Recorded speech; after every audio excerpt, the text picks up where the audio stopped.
ओम महालक्ष्म्यै च विद्महे विष्णुपत्न्यै च धीमहि तन्नो लक्ष्मी प्रचोदयात्। महानुभाव,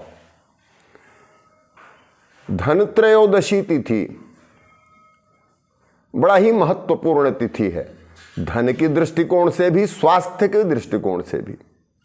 प्राचीन काल में जब देवासुर संग्राम चल रहा था, उसी दौरान भगवान विष्णु के परामर्श पर देवताओं और दैत्यों ने मिलकर के समुद्र का मंथन किया था।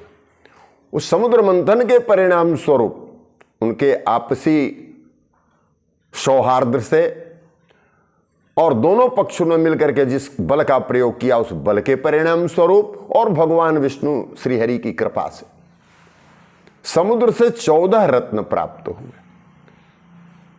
लक्ष्मी कौस्तुभ पारिजातक सुरा धनवंतरिश्चंद्रमा गावः कामदुधा सुरेश्वर गजो रंभादि देवांगना अश्वः सप्तमुखः सुधा हरिधनु शंखाभिधम चांबुधे रत्नानीति चतुर्दशम प्रतिदिनम कुर्वन्तु नो मंगलम। इस प्रकार समुद्र मंथन के परिणाम स्वरूप जो धन की अधिष्ठात्री देवी माता लक्ष्मी है, वो एक कलश में अनेक प्रकार के रत्नों को लेकर के प्रकट हुई। और उसी दिन जो हमारे स्वास्थ्य के देवता हैं महाराज धन्वंतरी, जो देवताओं के वैद्य कहे जाते हैं, ऐसे वैद्यराज भी अपने हाथ में एक कलश लेकर के उत्पन्न हुए, जिसमें अनेक प्रकार की उत्तम औषधियां थी जो संसार के रोगों का निवारण करने वाली थी। इसी कारण आज इस त्रयोदशी को हम धन्वंतरी जयंती के रूप में भी मनाते हैं। वैद्य समाज, आरोग्यता की दृष्टि से कार्य करने वाले जितने लोग हैं, वो सभी लोग धन्वंतरी जयंती के रूप में मनाते हैं। और बाकी समाज के, सनातन धर्म के समस्त लोग, क्योंकि धनात् धर्मः ततः सुखम लिखा गया, धन से धर्म होता है। हम सबसे पहले क्या करते हैं?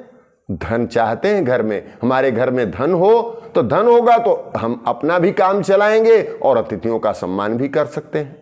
इसलिए धन की आवश्यकता जीवन के प्रत्येक क्षेत्र में प्रत्येक व्यक्ति को है।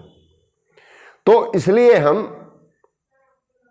प्रत्येक वर्ष दीपावली से 2 दिन पूर्व इस धनत्रयोदशी तिथि को माता धन की अधिष्ठात्री देवी लक्ष्मी की आराधना के रूप में इसको हम हर्षोल्लास के साथ मनाते हैं। आज इस वर्ष हम इस विषय पर चर्चा करने जा रहे हैं कि सन 2022 में धन्वंतरी जयंती या धन त्रयोदशी किस तिथि को मनाई जाएगी। सबसे पहले हम विचार करते हैं, इस तिथि का नाम है त्रयोदशी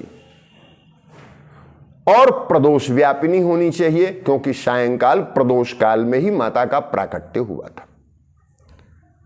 22 अक्टूबर सन 2022 को सायंकाल सूर्यास्त हो रहा है 5:39 पर। सूर्यास्त से 24 मिनट पहले गोधूली बेला प्रारंभ हो जाती है और 24 मिनट बाद, सूर्यास्त के 24 मिनट बाद तक के काल को गोधूली बेला, प्रदोष काल हम कहते हैं। उस समय यह तिथि प्राप्त होनी चाहिए। इस वर्ष 22 अक्टूबर सन 2022 दिन शनिवार को सायंकाल 4:33 तक द्वादशी तिथि है। तदुपरांत त्रयोदशी तिथि लग रही है, जो प्रदोष व्यापिनी प्राप्त हो रही है। इसलिए सभी विद्वानों ने एकजुट होकर के यह सुनिश्चित किया है कि यह त्योहार हर्षोल्लास पूर्वक 22 अक्टूबर सन 2022 शनिवार को सायंकाल मनाया जाएगा, क्योंकि 23 अक्टूबर सन 2022 को त्रयोदशी तिथि मात्र शाम को 5:04 पर समाप्त हो जा रही है, इसलिए प्रदोष काल में नहीं प्राप्त हो रही है। इस निर्णय के अनुसार हम सभी बहुत ही प्रसन्नता और हर्षोल्लास के साथ इस त्योहार को 22 अक्टूबर सन 2022 शनिवार को मनाएं। ओम शांति शांति।